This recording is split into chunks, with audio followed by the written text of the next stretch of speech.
Welcome to Documentary First, an inside look at a first-time filmmaker's journey. I'm your host, Josh Lindsay from the Movie Proposal Podcast. And with us is our first-time filmmaker, Christian Taylor. Hello there, Josh. Hello, Christian Taylor. How are you? I'm good today, other than the fact I had 2 shots in my knees. That wasn't fun. Oh, that sounds horrible. And with us, speaking of horrible, no, I'm just kidding. Jason Rugg is with us. I was trying to find a way to tie it in, and I'm sorry. No, it's fair. It's very fair. Hey there. Hey, Hi, Jason. You look like you got a haircut. Yeah, I did. We did the family Christmas card photos, so I had to get a haircut, which is fun because we had to socially distance because my sister lives separate, so we had to try and space us out and try and make it look natural, and yeah, it kind of worked. I saw that. You posted it online, didn't you? I think my mom did, yeah. It looked like it was like an album cover, for like. Yeah, I'm like way in the back. My sister's way up front. Oh, no. It looked like like a family Christian band trying to be cool, some 80s band or something. I don't know. But all right, now I'm looking. If anything could ever be described as trying to be cool, it would be the Rugg family. So it does look like a band postcard. Well, anyway, glad you got that out of the way. Congratulations. That's better than we're going to do as a family, I think. And it will always and forever be the postcard of 2020 or the postcard of 2020. We wanted to get one with masks, but we left them in the car. So we just kind of... Well, this is a warning to all of you out there. If you're planning to do Christmas cards, now's the time. So follow Jason's example. Oh, because everything's slower because of COVID? Because it's October, It's October and time is ticking. Get them done. Yeah, got to get them printed. Yeah, I guess you're right. Yeah. And, things are always slower to print and slower to, get done. Particularly with the election and all that, all the mail-in voting, I'm sure the mail service is going to get bogged down too. So it's going to be fun. Yeah. All right. But what are we here to talk about today? Christian's movie. Yes.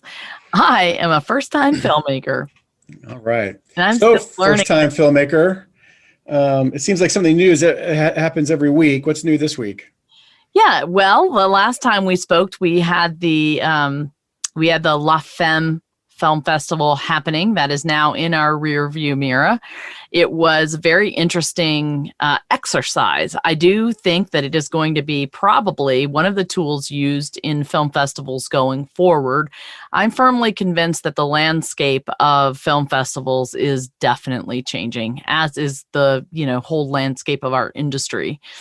And this particular film festival is using technology that was being beta tested. And it's a combination of Zoom and live streaming with YouTube and, some sort of, live stream interactive PowerPoint presentation tool. So the way that the tool worked, and it's called CYA Live, CYA.live. The way the tool worked is that it is a platform where you can invite people in by video and by chat. They can watch as passive observers. They can watch and text, or they can request to be a part of the stage where they have the potential, where they're a video and interacting with whoever the presenters are. And so think about it as, you go to a movie theater and the main screen in the movie theater is what you're seeing in the middle of your screen. And on the bottom of it, you have the people that are giving the presentation. And the people giving the presentation put into the main screen whatever they want you to focus on, whether it's people, whether it's a slide, whether it's a trailer, whether it's the film. So one person is sort of the switcher, sitting behind the scenes, trying to change out what's supposed to be on the screen, adding people from the chat that are just viewers that want to ask questions. And it's brilliant technology because you have a whole group of people that can be watching a film at the same time and have interactions after it's over. And you can also type on documents together. You can, add links from external links like YouTube and Vimeo in there. So there's lots of things that it can do when it works well. And the problem in this instance is we had a film festival with 160 films with lots of people doing presentations, as well as the film festival itself putting forth panels and, comedy shows and all these other things. And what they asked the filmmaker to be the engineer and the switcher of all of this technology. So I had set up 3 live screenings, one on Friday, one on Saturday, and one on Sunday, where we invited people.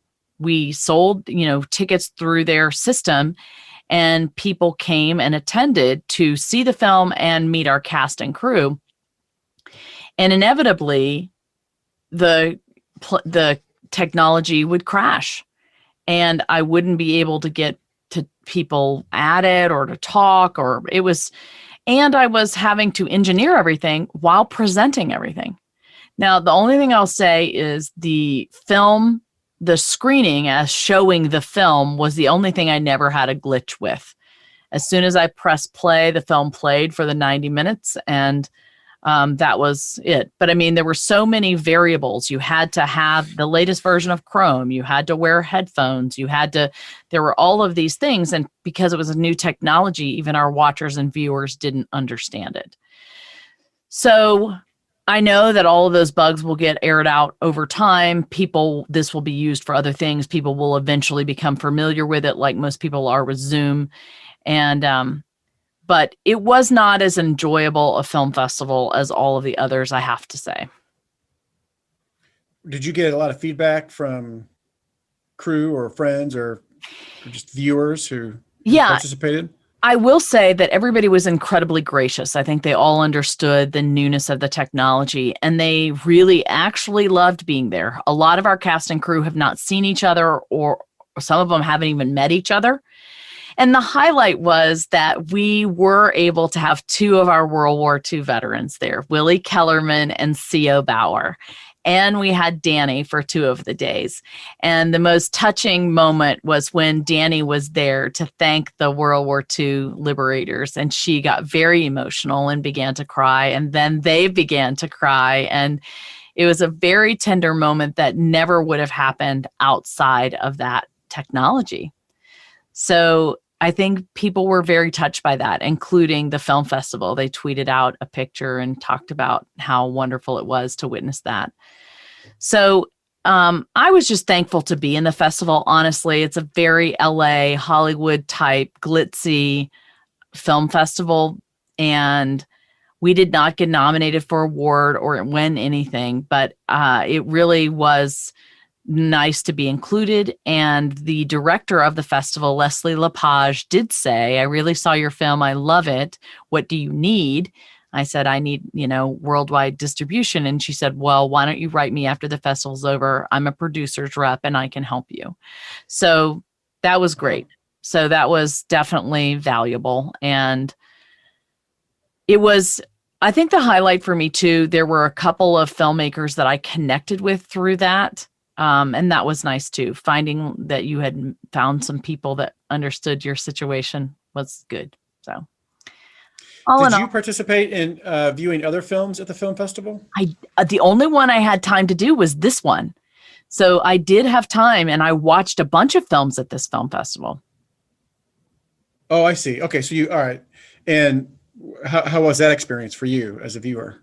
I would say, in this one, it was very interesting because I was faced with the same choices that other people were faced with about what to watch. I have limited time in my weekend. What am I going to watch?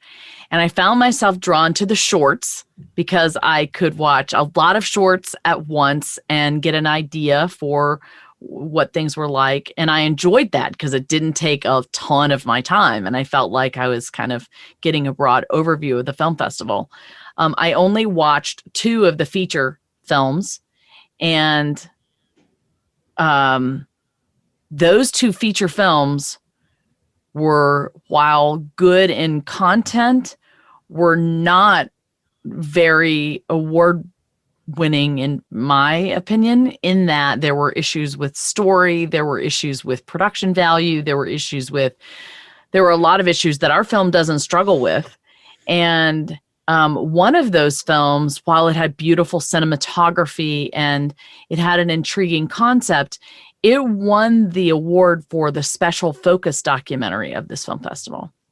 And I found that fascinating. Special focus mean?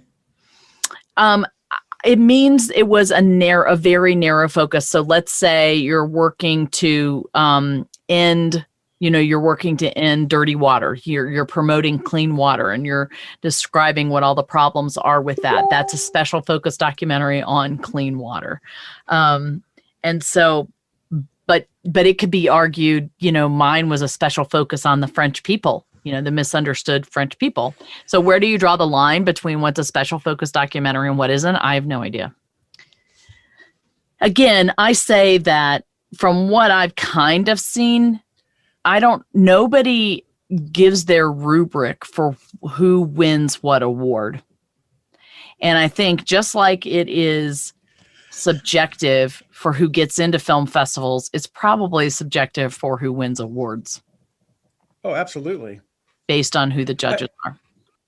I've told this story a bunch of times, but I remember when I first learned that the Academy members who vote on the Oscars are not required to view any of the films to vote, which blew my mind. Like, that made zero sense. I would feel like, okay, be an Academy member, but abstain from that category if you haven't seen all the films. Yeah. But no, like what the heck? Well, and the other thing that's interesting is that, I was a SAG member. Well, I am a SAG member, actually. And as a SAG member, you're sent all of the films that are nominated for awards so that you have the opportunity to watch them for free. So it's not like it's super difficult to watch the films that are nominated, number one. Right. Number two, there is a huge lobbying campaign on behalf of the publicists for each film. So it's almost like the more money you have, the more you can publicize your film, the better chance you have of being selected as, the favorite or whatever. So, if Sky Jitani was on this podcast right now, this is where he would chime in about the election or something, right? Yes. Because if you don't know who Sky Jitani is, you got to listen to Movie Proposal or the Holy Post podcast. But sorry, Christian, go ahead. Yeah. So I found that whole thing pretty fascinating. And I also found it fascinating as I look across the spectrum of the festivals that we have already been in, the different personalities of the festival. And I really think they reflect the personalities and the people of the visionaries and the founders of the festivals and the directors of the festivals, because I do find the festivals themselves to match what the directors and the founders are like in personality. That's just been my limited experience. So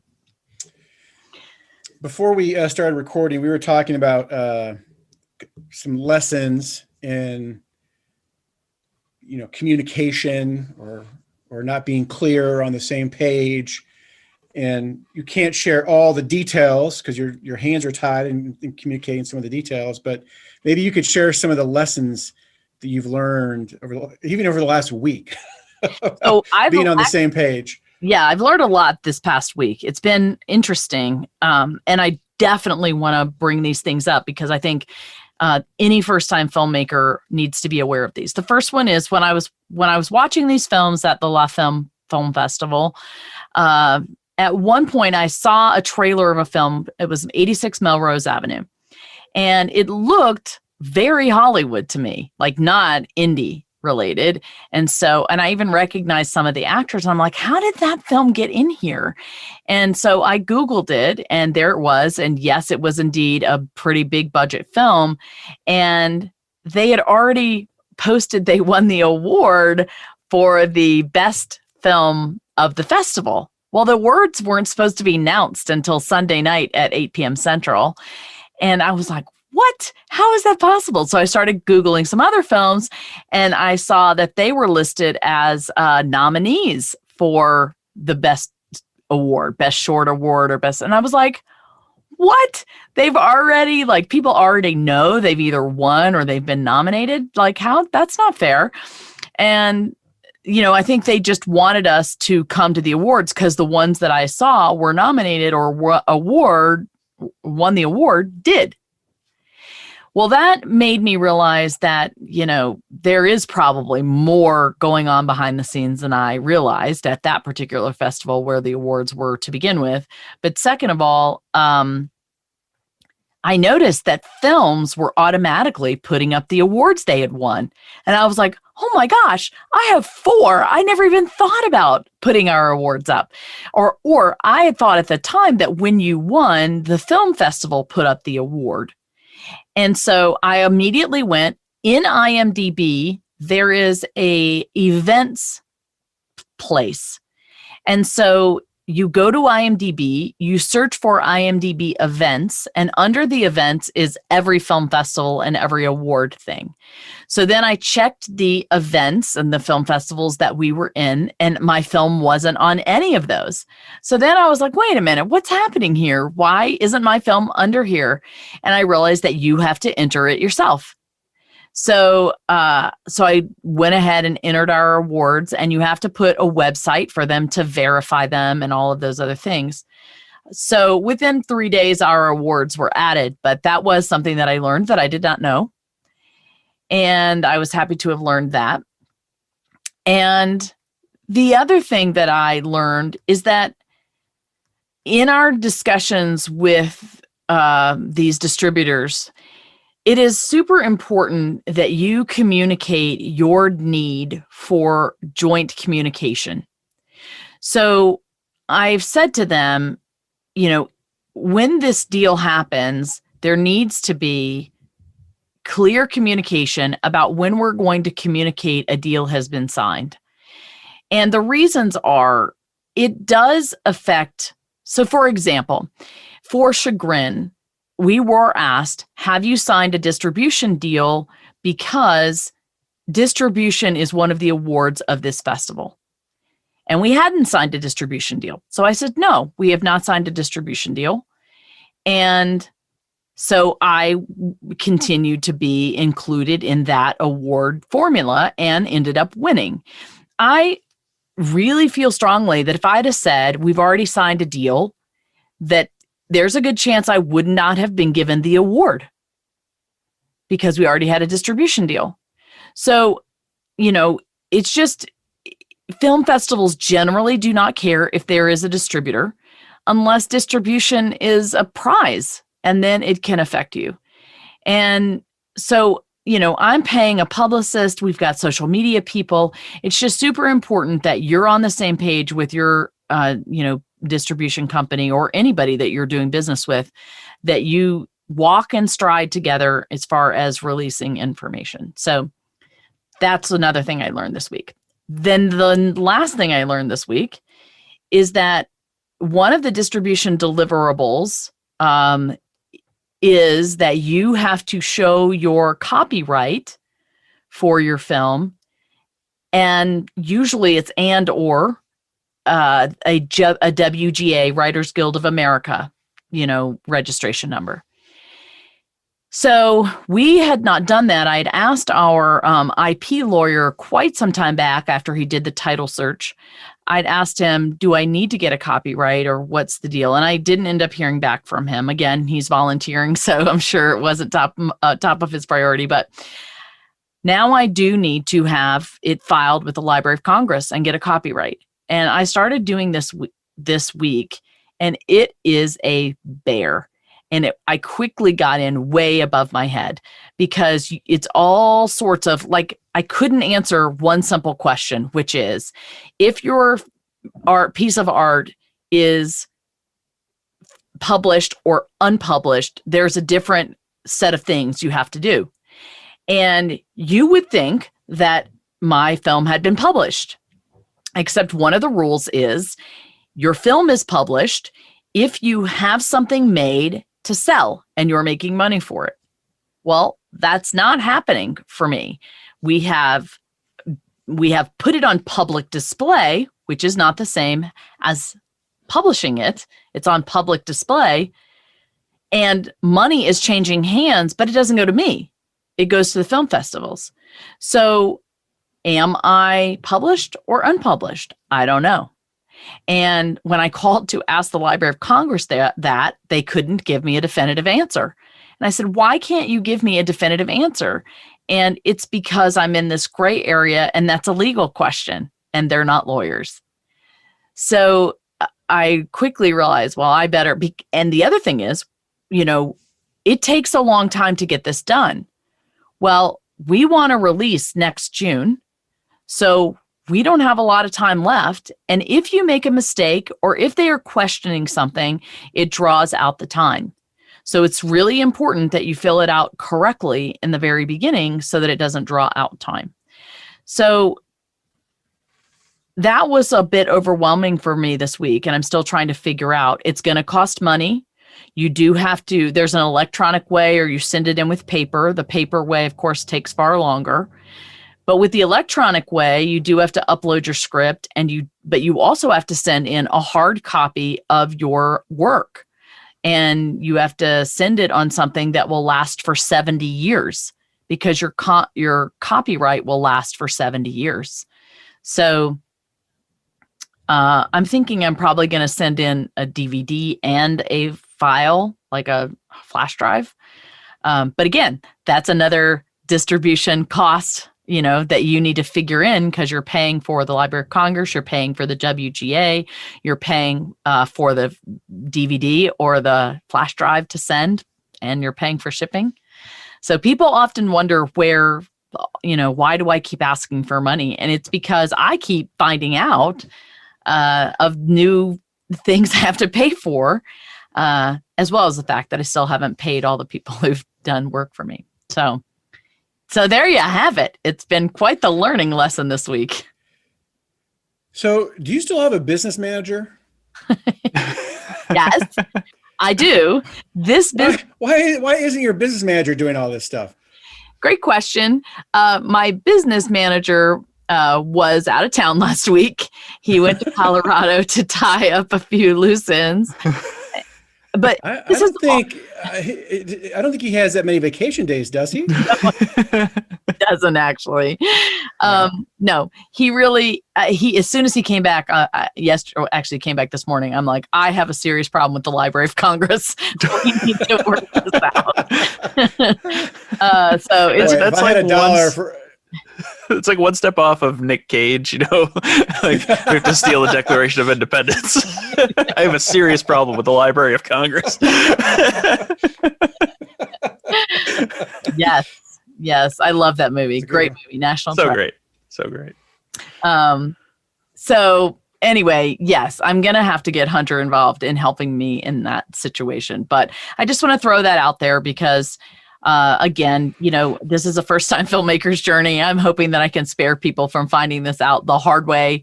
Now, the interesting thing is you can't really file for a copyright until your film is finished, and you have a final script that you can submit to the WGA and you can submit to the Library of Congress, and until you have an actual hard copy of your film.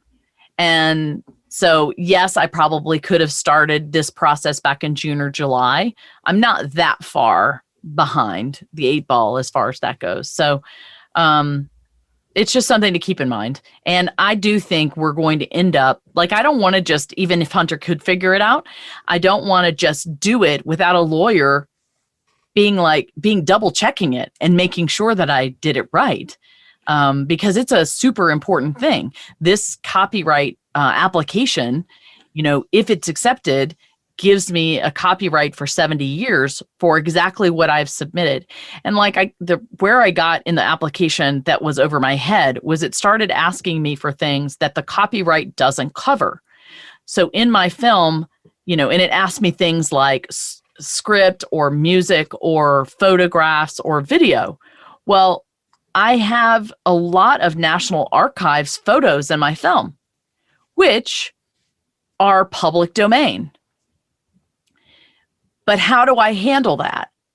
You know, I have no idea. That's another gray area. It's free to use them, but can I put that as part of my copyright, or do I have to list every single photo as outside of the copyright? I don't know. So there are legal questions like that I'm not going to be able to answer, that I do think I'm going to have to. And in my case, I have a podcast volunteer who did volunteer to help us, like I said, but not everyone will. So then you have to pay a lawyer on top of that to do that work or double check that work.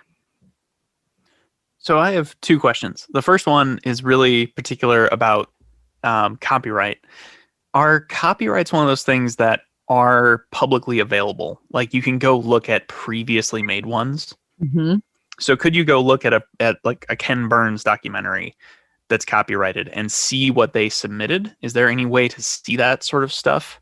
Or is that kind of locked behind? I can't answer that completely. What I can say is whatever you put on this application. So like if I put my name, Christian Taylor, and Taylor Productions as the one filing for this copyright, that sort of information is viewable to the public, because I had to sign off on that when I started this application and accept that that information is going to be public. My guess is, it's not going to show you how to fill out the form. Right. It'll give you some information, because everybody a patent lawyer or a copyright lawyer needs to be able to research that sort of stuff to get some basic information when they're doing work for clients. So some of it, basic information, has to be public. I doubt all of it will be. Okay. So that was question. Yeah.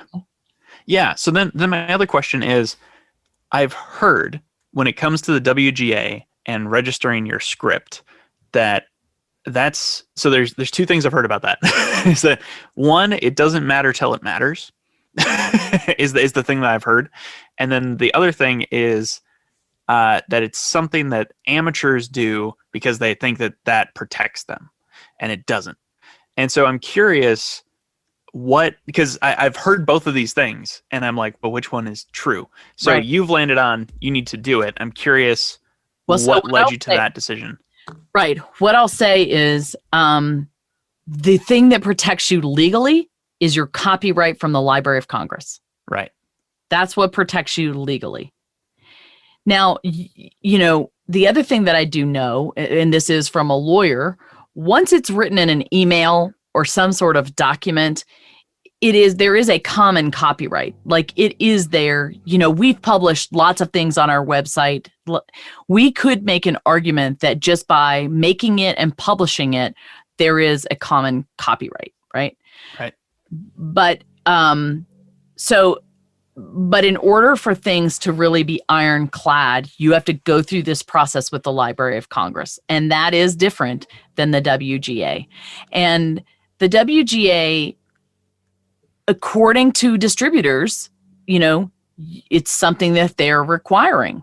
And I think perhaps it's just to, rule out any problems. And also for each film, you have to take out errors and omissions insurance. And that's if anybody sues you for anything, you have insurance to cover that problem. And I think these are two elements that lower your risk, and so therefore lower your errors and omissions insurance cost. The higher your risks, like you can still produce your film if you don't have everything lined up the way that it should with rights and permissions, but the higher the higher your risk, the more it's going to take to insure your film. So I think having those two things, the Library of Congress and the WGA, is what lessens your risk. Okay, perfect. That's really helpful. Thank you. An imperfect answer, but there is not going to be any harm by registering your script with the WGA. Right. For sure. Christian, you're an artist, but you seem to have a good grasp of all these things, at least a willingness to learn and then to retain the information and be able to successfully move forward. That seems unique in the world of artists who, right brain, left brain, like I'm good at one thing, I can't do the other. It just seems like you're an anomaly where it seems like most artists who are making a film would need to have other people do these kinds of things. Well, that's an interesting point, Josh. And when I was filling out this Library of Congress thing, I sat there and went, same thing you did. Why am I doing this? Like, certainly there are other people that are supposed to be doing this. Why am I doing this? And I have found that I am unique, and I think it may be why I've gotten things as far as I've gotten them, in that I have an entrepreneurial bent. I love starting businesses, and I do have a business brain per se, which makes me a pretty good producer. I am not detail oriented, and I'm not exceedingly intellectual, which makes me a producer that has challenges. So if I am going to continue to improve, I'm going to have to learn stuff, but I'm also going to have to get to a place where I'm humble enough to say, this is above my head.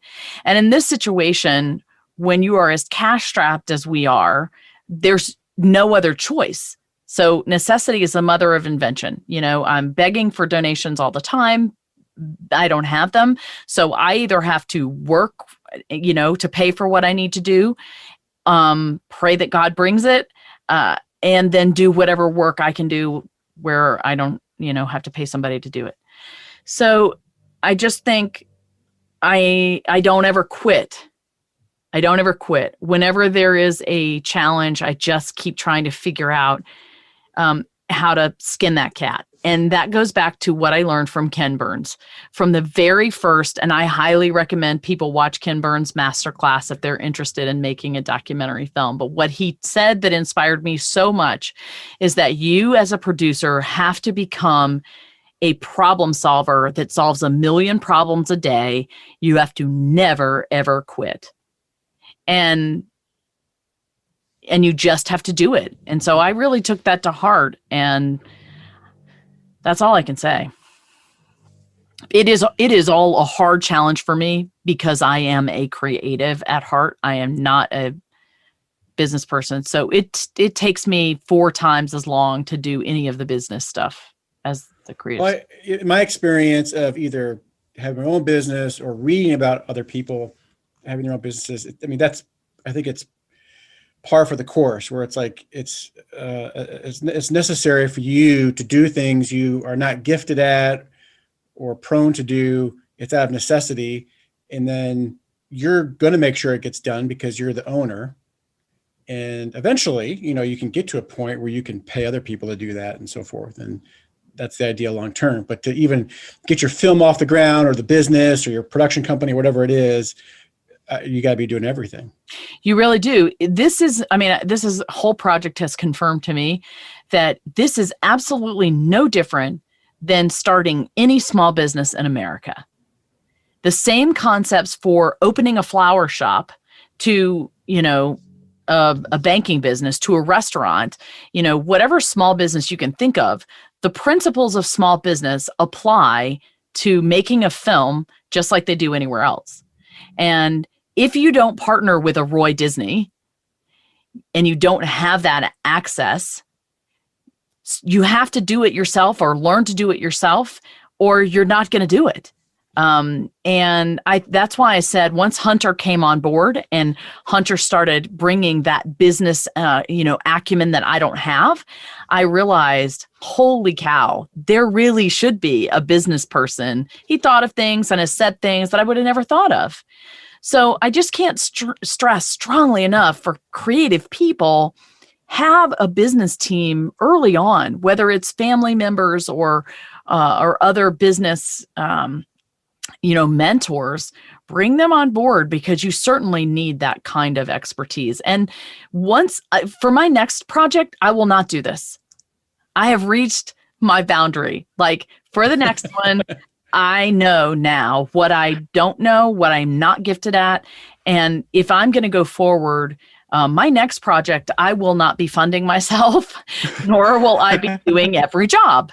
I will make sure to find funding to pay people to do the stuff right the first time. Lessons learned Yes. by Christian Taylor. All right. But I have to say, don't stop. Like, don't stop. If you're listening to this, I don't want to discourage you. If you are listening to this and you're like, but I'm just starting out, don't stop. Just keep going. It has been a good experience, and I'm glad I kind of learned things the hard way. Now I know them. Now I can help other people. Now I can do things differently. So I don't want to say any of this to discourage you and say, just stop what you're doing until you get all your ducks in a row. Ken Burns just said, just go out and do it. Just get started. So, yeah. Well, the other thing too is because you've done so much of it, you know, the people you partner with in the future, you'll be able to tell. Yeah. Are they doing it right? Do they know what they're doing? Because Right. otherwise, if you don't, you just trust people blindly. Like, well, I guess they said, you know. So. Have you ever talked to anybody that started in McDonald's and ended up being a manager or an owner of something? It's sort of like actually Primerica for you, Josh. You had to start at the very beginning, learning how to get people on your team, right? And you have to learn every aspect of the business so that you could operate at a managerial level or an owner level for whatever your business was. And I think that concept applies here. By doing all of this, I really do understand what each department is what kind of person I need to hire next time to make that department succeed and thrive. So that's why I keep saying I want to do over. I want to do another film. Well, I cannot wait. I cannot wait to hear what it is. So, but until then, we're still out in film festivals, working on distribution. Soon we're going to hear about distribution. I can't wait. I know you got something exciting to announce eventually. Anything we need to wrap up before we So this podcast will come out. Today is October 21st when we're recording. This podcast is going to come out on Friday, October 30th. On November 3rd, Hunter and I are leaving to go to Cedar City, Utah for the Red Rock Film Festival. And we're still learning what virtual options there are for Red Rock, but I already know we will be screening 3 times there. And we will be screening, all of these dates are at thegirlwhoworefreedom.com/festivals. And I will also be speaking on a panel about how to earn the trust of veterans and their participation, as well as other producer related questions like that. So I'm really looking forward to that experience. They're treating it like a typical, normal in-person film festival. So I'm interested to see how that's going to go. So that will be November 4th through the, I think, 11th. And then that right now, my friends, is the end of our film festival run. We haven't gotten any other acceptances after that. However, we do have over 50 film festivals still to hear back from. So there may be a lull during December, maybe even into January, but then I do expect us having some late winter, early spring festivals before we hopefully release next June. Awesome. Yeah. Well, you're doing a great job, Christian. Very excited for you, and can't wait to hear about Red Rock. Yeah. So, and everyone, I want to say thank you for listening to Documentary First, where we believe everyone has a story to tell, and you can be the one to tell it. Yes, you can. Bye, everybody.